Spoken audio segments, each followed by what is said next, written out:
43वें सेविका संगठन द्वारा अनिश्चितकालीन हड़ताल का इशारा देते हुए काला न्यूज के साथ आंगनवाड़ी कर्मचारी महिला सेविका ने अपनी बात साझा की। इस दौरान कई सालों से चली आ रहे मानधन को लेकर इन्होंने सरकार के प्रति अपना रोष व्यक्त किया।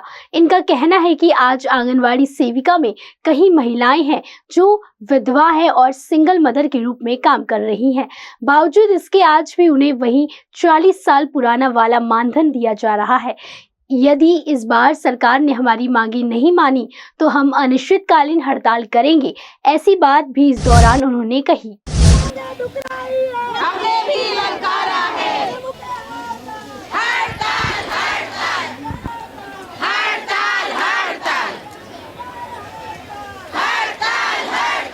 आंगनवाड़ी कर्मचारी संगठन की महिला महासचिव आज हमारे साथ यहाँ पर उपस्थित है। आइए जानते हैं कि किन किन मांगों को लेकर आज उन्होंने यहाँ पर धरना प्रदर्शन किया है। चंदा मैम, ये बताइए कि आज यहाँ पर जो इतनी महिलाओं की तादाद यहाँ पर उपस्थित हुई है आंगनवाड़ी सेविकाओं की, तो कौन सी मांगे हैं जो आपने सरकार के समक्ष रखा है? हम 4 तारीख से बेमुदत हड़ताल पे है और ये हमारी हड़ताल तब तक जारी रहेंगी जब तक कि हमारी मांगे पूरी नहीं होती है। और हमारी विशेष मांग है कि अभी आप देख रहे हो कि महंगाई है आसमान को छू रही है। उस तहत देखते हुए 10,000 रुपये जो आंगनवाड़ी सेविकाओं को मिलता है और 5,000 रुपये जो आंगनवाड़ी मददनीश को मिलता है, उसमें उनका गुजर बसर बिल्कुल हो ही नहीं सकता। तो कम से कम हमारी ये जायज़ डिमांड है कि हमको कम से कम 26,000 रुपये आंगनवाड़ी सेविका और 18,000 रुपये हमारी आंगनवाड़ी मददनीश को दी जाए। और 48 साल पूरे हो चुके हैं इस योजना को। 2 साल के बाद हम 50 साल के तरफ अपने पैर बढ़ा रहे हैं। और जिस समय ये योजना निकली थी उस समय हमें जो मानदेय मिलता था 50 रुपये, आज भी हमारी वही 50 रुपये मिल रहे हैं हमको उस हिसाब से, क्योंकि महंगाई बढ़ते जा रही है लेकिन हमारा अभी तक के पगार बढ़ते हुए नहीं जा रहा। तो हमारी जो ये जायज़ डिमांड है वो सरकार ने पूरी करनी चाहिए कि 26,000 हमको चाहिए, मतलब चाहिए। ये हमारा दूसरी हड़ताल है इसी साल की 2023 की।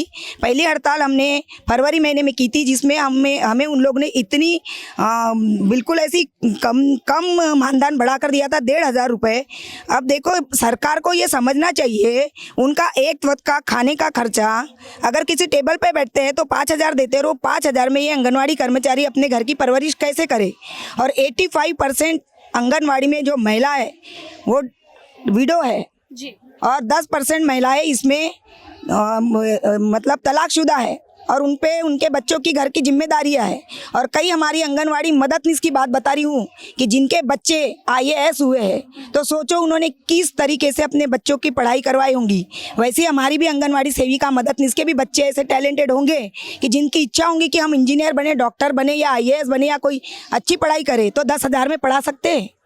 तो कम से कम ये सरकार ने हमारी आवाज़ सुननी चाहिए और हमको 26,000 रुपये जो जायज़ चीज़ें हम वो मांग रहे, हम भीख नहीं मांग रहे। हम जो काम कर रहे हैं हम सिर्फ उसका बदला मांग रहे हैं। तो सरकार ने हमारी दखल लेनी चाहिए, हमारी इस हड़ताल की दखल लेनी चाहिए और उन्होंने हमको कम से कम 26,000 रुपये और 18,000 रुपये मानदेय में वृद्धि करके देनी चाहिए। पेंशन मिलनी चाहिए हमको। 48 साल हो गए हैं हम अपनी सेवा दे रहे हैं। पूरे भारत का जो कुपोषण बच्चों का इसका करने का काम करती है पूरी आंगनवाड़ी कर्मचारी करती है। आज खुद मंत्री का कहना है कि देश अगर इसका क्या बोलते हैं उसको पोलियो मुक्त हुआ होगा तो उसके पीछे आंगनवाड़ी कर्मचारियों का हाथ है। आज पोलियो के लसीकरण के मुहिम होते नहीं है। जब इतनी बड़ी आंगनवाड़ी सेविका ने पोलियो मुक्त भारत को किया है तो ऐसे आंगनवाड़ी कर्मचारियों के ऊपर में ये सरकार क्यों अन्याय करती है कि वाकई में ये बात सोचने वाली है कि जब पोलियो मुक्त भारत के इस चीज के लिए आंगनवाड़ी सेविकाएं जो हैं उनका बहुत महत्वपूर्ण योगदान है, तो ऐसे में सरकार इनके साथ अन्याय अत्याचार क्यों कर रही है? वाकई में ये बहुत बड़ा सवाल है। और सोचने वाली बात ये भी है कि हर साल आंगनवाड़ी सेविकाओं की ओर से इसी तरह के धरने प्रदर्शन हर शीत सत्र में अपने मांगों को लेकर आते हैं। इसके बावजूद उन्हें सिर्फ तारीख पे तारीख दी जाती है। क्या ये वाकई में सही बात है? मैं आपसे पूछना चाहूंगी मैडम, ये बताइए कि यहाँ पर आज जो आंगनवाड़ी सेविकाएं हैं अधिवेशन के दूसरे दिन इतनी बड़ी तादाद में उपस्थित हुई हैं, तो आपकी क्या प्रमुख मांगे हैं? जैसा कि चंदा मैम ने बताया कि बहुत सारी जो मांगे हैं वो कई सालों से प्रलंबित थी और उन्हीं मांगों को लेकर एक बार फिर वही शीतकालीन अधिवेशन में आई है।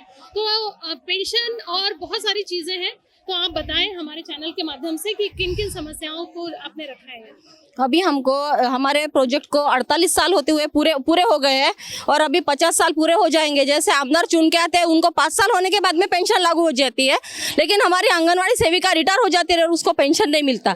ऐसे ये प्रोजेक्ट में तो सबसे ज़्यादा विडो और एक यानी सिंगल मदर है, लेकिन उन्होंने बताया मुझे कि जो अगर वो रिटायर होती है तो अपना गुजारा कैसे करेंगी जब उनको पेंशन ही नहीं है, ग्रेजुएटी नहीं मिल रही है। जैसे 1 लाख रुपए मिल रहे थे जो हम यानी 1 लाख रुपए एक मुद्दत रकम जो चालू किए उन्होंने वो 2014 में चालू किए। 2014 के पहले जो रिटायर हुई जो महिला उनको 1 भी रुपया नहीं मिला, आज उनको भीख मांगने की नौबत आई है।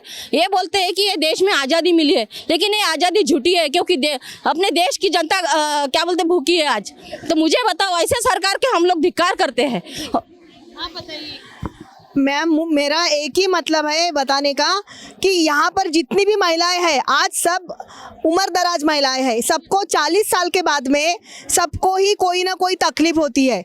तो उन तकलीफ के लिए इन लोगों ने हमारे आरोग्य सेवा में कुछ भी बढ़ोतरी नहीं की है। जितना भी हमको खर्चा लगता है प्राइवेट में जाए या तो सरकारी में जाए, हमको कुछ ना कुछ खर्चा लगता है। वो खर्चा हम कैसे करेंगे? 10,000 में हम अपना खर्चा देखेंगे, बच्चों का देखेंगे या फिर अपने पति का देखेंगे, या अपना कुछ भी यानी कुछ भी नहीं कर सकते हम लोग। 10,000 में हमारी बहुत सी महिलाएं ऐसे हैं कि वो बिना इलाज के ही चली जाती है, गुजर जाती है। ऐसी बहुत महिलाएं हैं जिनको कैंसर हुआ है लेकिन इलाज के बगैर ही वो 2-4 महीने में ही चली जाती है। बहुत दुख की बात है और इस दुख के साथ में हमें और भी दुख होता है।